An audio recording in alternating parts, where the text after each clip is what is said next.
திருவாக்கும் செய்கிறமும் கைகூட்டும் செஞ்சொல் பெருவாக்கும் பீடும் பெருக்கும் உருவாக்கும் ஆதலால் வானோரும் ஆணி முகத்தினை காதலால் கூப்புவதும் கை. ஆன்மீக அன்பர்களுக்கு வணக்கம்.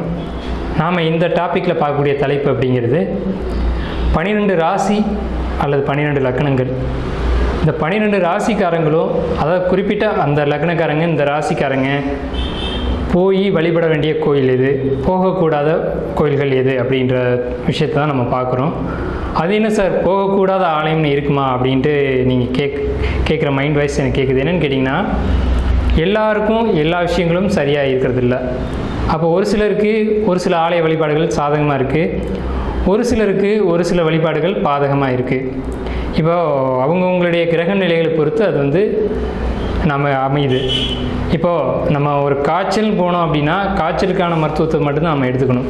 தலைவலிக்கான மருத்துவத்தை எடுத்துக்கிட்டோம் அப்படின்னா அது தப்பாயிடும். அது மாதிரி தான் என்ன பிரச்சனையோ அதுக்கான தீர்வுகள் நம்ம ஜாதகத்தில் சொல்லப்பட்டிருக்கும்.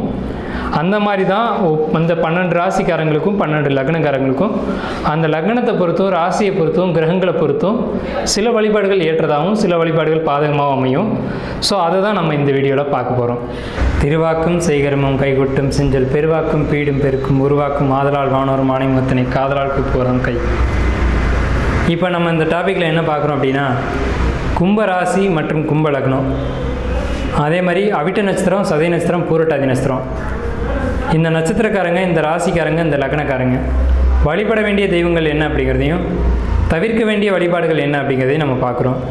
அதாவது 12 லக்னங்கள் உண்டு. அதில் 11வது ராசி தான் கும்பராசி அப்படிங்கிற ராசி. கும்பம் அப்படிங்கிறது ஒரு மனிதன் வந்து ஒரு பானையை தண்ணியை சேமிக்கிறதுக்காக, தண்ணீர் எடுத்து வர்றதுக்காக கொண்டு போகக்கூடிய ஒரு சேமிப்பு ராசி அப்படின்னு சொல்லலாம். அப்போ சேமிப்பு தன்மை உங்கள்கிட்ட அதிகமாக இருக்கும், நல்ல குணங்கள் நிறைய இருக்கும். ஸோ இந்த மாதிரியான ஒரு ராசிக்கு வழிபட வேண்டிய தெய்வங்கள் என்ன அப்படிங்கிறது ஒரு விஷயம் இருக்குது. ஏன்னு கேட்டிங்கன்னா, இப்போ இந்த மாதிரி ஒவ்வொரு ராசிகள் பிரியும் போதும் 12 ராசிகளில் பிரிக்கும் போதும் ஒரு ராசி அல்லது ஒரு லக்னத்துக்கு நன்மை செய்யக்கூடிய கிரகங்கள் தனிமையாக இருக்கும், தீமைகள் செய்யக்கூடிய கிரகங்கள் அப்படின்றது தனியாக வரும். இப்போ இந்த 2 அடிப்படையில் வரும்போது என்னன்னு கேட்டிங்கன்னா, சில அந்த கிரகங்களுடைய அதிதேவதைகள் நன்மையும் சில கிரகங்களுடைய அதிதேவதைகள் தீமைகளையும் செய்யக்கூடிய ஒரு தன்மைக்குள்ளே வந்துடும். அப்போ எந்த கிரகத்தை நம்ம ஆக்டிவேட் பண்ணால் நல்லது அடையும், எந்த கிரகத்தை ஆக்டிவேட் பண்ணால் கெடுதல் நடக்கும் அப்படிங்கிற ஒரு தத்துவம் உண்டு. ஸோ இதை நம்ம முன்னோர்கள் அழகாக இதை உருவாக்கியிருக்காங்க. எப்போதுமே நம்ம உடம்புல சில கிரகங்களுடைய ஆக்டிவேஷன் இருந்துக்கிட்டே இருக்கும். அதனுடைய ஒளிகள் வந்து ஒரு குறிப்பிட்ட ரேஷியோவில் வந்துக்கிட்டே இருக்கும். எப்போ எந்த கிரகத்தினுடைய ரேஷியோ வந்து குறையுதோ அப்போ அது நம்ம உடம்புல நோயாகவோ அல்லது வேறு குண பாதிப்புகளாகவோ நமக்கு வந்து தொந்தரவுகளை ஏற்படுத்தும்.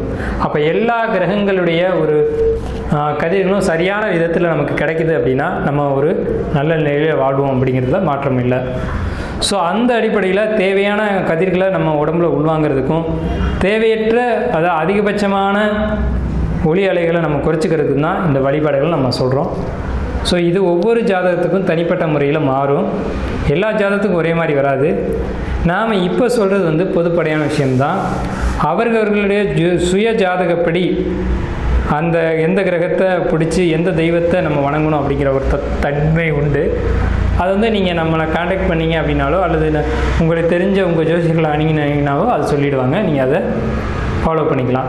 இப்போ பொதுப்படையான விஷயத்தில் கும்பராசிக்கு இது ஒரு 50% மேலே சரியாக தான் இருக்கும், அதனால் நம்ம சொல்கிறோம். ஸோ நீங்கள் எந்த தெய்வத்தை வழிபாடு பண்ணணும் அப்படின்னு பார்த்தீங்கன்னா, முதல் தரமானது உங்களுக்கு வந்து சிவ வழிபாடு தான். ரொம்ப முக்கியம் வந்துட்டு குலதெய்வ வழிபாடு. எவருடைய குடும்பத்தில் வந்து குலதெய்வ வழிபாடு இல்லையோ அவங்க மட்டும்தான் கும்பம் மற்றும் சிம்ம லக்னத்தில் பிறப்பாங்க. அப்போ உங்களுக்கு வழிபாடு எது ஃபஸ்ட்டு தேவைன்னா கும்ப லக்னத்துக்கு குலதெய்வ வழிபாடு ரொம்ப முக்கியம். அது சரியாயிட்டாலே எல்லா தொந்தரவுகளும் எல்லா தெய்வங்களும் உங்களுக்கு சப்போர்ட் பண்ண ஆரம்பிச்சிடும், எல்லா கிரகங்களும் உங்களுக்கு சாதகமாக நோக்கி இயங்க ஆரம்பிச்சிடும். சரிங்களா? இப்போது இதில் குருமார்களுடைய வழிபாடு, குருமார்கள் அப்படின்னா தொழிலை சொல்லிக் கொடுக்கக்கூடியவங்க குருமார்கள் கிடையாது. ஞானத்தை, அதாவது இறைவனை யார் போதிக்கிறாங்களோ அவங்க மட்டும்தான் குருமார்கள் அப்படின்ற வரிசையின் கீழே வர்றாங்க. ஸோ அந்த அடிப்படையில் பார்க்கும்போது குருமார்களை நிந்திக்கக்கூடாது அப்படிங்கிறது உங்கள் ஜாதக அமைப்புப்படி இருக்குது. அதை நம்ம கண்ணுக்கு அவங்க வந்து ஒரு சாதாரண பிச்சைக்காரங்க மாதிரி தெரிவாங்க, ஆனால் அவங்க மிகப்பெரிய ரிஷியாவோ சித்தர்களாவோ இந்த பூமியில் நடமாடிக்கிட்டு இருப்பாங்க. அதனால் நீங்கள் எப்போவுமே ஒரு எச்சரிக்கையோடு யாரை வந்து என்ன பேசணும் அப்படின்றது தெரிஞ்சு பேசணும். அப்போ குருமார்களை தெரிஞ்சோ தெரியாமலோ நீங்கள் நிந்திச்சிடக்கூடாது அப்படின்ற ஒரு தன்மை உங்கள் ராசி லக்ன அமைப்புப்படி நட்சத்திரப்படி உண்டு. அதாவது அவிட்ட நட்சத்திரம், சதய நட்சத்திரம், பூரட்டாதி நட்சத்திரம் இவங்க வந்து யாரையும் சாதாரணமாக எடுப்பில் பேசிடக்கூடாது, குருமார்களை நிந்திச்சிடக்கூடாது அப்படிங்கிறத நம்ம சொல்கிறோம். அதே மாதிரி குருமார்களுக்கு தேவையானது செய்யணும். ஒரு வஸ்திரம் எடுத்து கொடுக்கலாம், தாம்பூலம் தட்சிணை கொடுக்கலாம், பழங்கள் கொடுக்கலாம், இது மாதிரி கொடுத்து ஆசீர்வாதம் வாங்கலாம். இது மாதிரிலாம் பண்ணிக்கும்போது உங்களுக்கு சாதகமான விஷயங்கள் நீங்கள் ஆசைப்பட்டது கண்டிப்பாக கிடைக்கும், நல்ல விஷயங்கள் நிறைய நடக்கும் அப்படிங்கிற ஒரு தன்மை உண்டு. அதே மாதிரி உங்களுக்கு வழிபட வேண்டிய தெய்வம் அப்படிங்கிறது அம்மன் தெய்வத்தை வழிபடுறது ரொம்ப சிறப்பு. அம்மன் தெய்வம் அப்படின்னா மாரியம்மனாக இருக்கலாம், காளியம்மனாக இருக்கலாம், உக்கிரமான பெண் தெய்வமாக இருக்கலாம், அல்லது சாந்தமான பெண் தெய்வமாக இருக்கலாம், அல்லது ஆபரணங்கள் நிறைய அணிஞ்ச தெய்வங்களாக இருக்கலாம், அல்லது ஆபரணமே இல்லாமல் கோர ரூபத்தில் ஆயுதங்களை மட்டும் தாங்கி நிற்கக்கூடிய தெய்வங்களாக இருக்கலாம். எந்த ஒரு பெண் தெய்வமாக இருந்தாலும் நீங்கள் வழிபாடு பண்ணிக்கிறது அப்படிங்கிறது உங்களுக்கு ரொம்ப சிறப்பு, ரொம்ப சிறப்பு. அடுத்து சிவ வழிபாடு நம்ம ஏற்கனவே சொன்ன மாதிரி அது ரொம்ப சூப்பர். உங்களுக்கு பெருமாளுடைய வழிபாடும் உங்களுக்கு ரொம்ப சிறப்பாக இருக்கும். உங்கள் லக்னத்து அமைப்புப்படி பார்க்கும்போது தொழிலுக்கு அம்மன் வழிபாடு ரொம்ப முக்கியம். முருகனுடைய வழிபாடு கொஞ்சம் தவிர்த்துக்கணும். முருகனுடைய வழிபாடு உங்களுக்கு ரொம்ப சிறப்பு, நன்மை செய்யும் அப்படின்னு சொல்ல முடியாது, பாதிப்பில் கொடுக்கக்கூடிய ஒரு அமைப்பு உண்டு.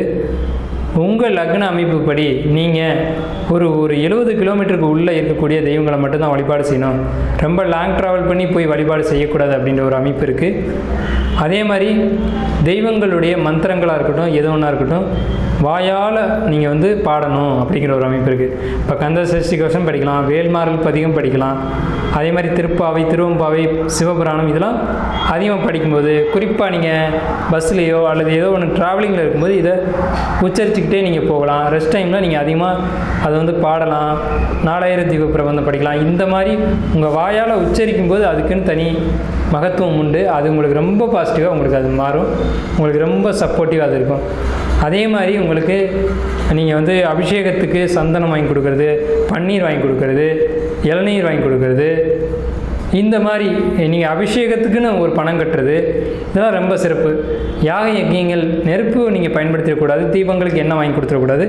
அதே நேரத்தில் இறைவனை குளிர்விக்கக்கூடிய அபிஷேக பொருட்கள் வாங்கி கொடுக்குறதா இருக்கட்டும், அபிஷேகத்துக்கு பணம் கட்டுறதா இருக்கட்டும், அர்ச்சனைக்கு பணம் கட்டுறதா இருக்கட்டும், இதெல்லாம் செய்யணும்.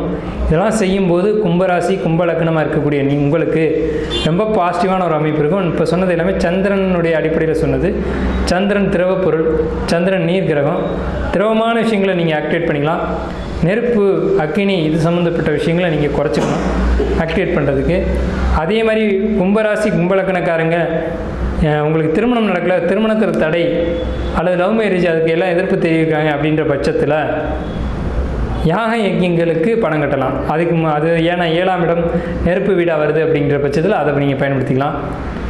இந்த மாதிரி விஷயங்களுக்கு என்ன மாதிரியான விஷயங்களுக்கு என்ன மாதிரியான வழிபாடுகள் மேற்கொள்ளணும் அப்படிங்கிறது ஒவ்வொரு ஜாதகத்திலையும் தனிப்பட்ட முறையில் உண்டு. அது ஒவ்வொரு தனிப்பட்ட ஜாதகம் தான் அதை சொல்லும். ஸோ இதுதான் கும்பராசி கும்பலக்கணத்துக்கு அவிட்ட நட்சத்திரம், சதய நட்சத்திரம், பூரட்டாதி நட்சத்திரத்துக்கு வழிபாடுகள் மேற்கொள்ள வேண்டியது அப்படிங்கிறதும் தவிர்க்க வேண்டிய வழிபாடுகளும் இதுதான். ஸோ இதை பின்பற்றி வெற்றியடைய வாழ்த்துக்கள்.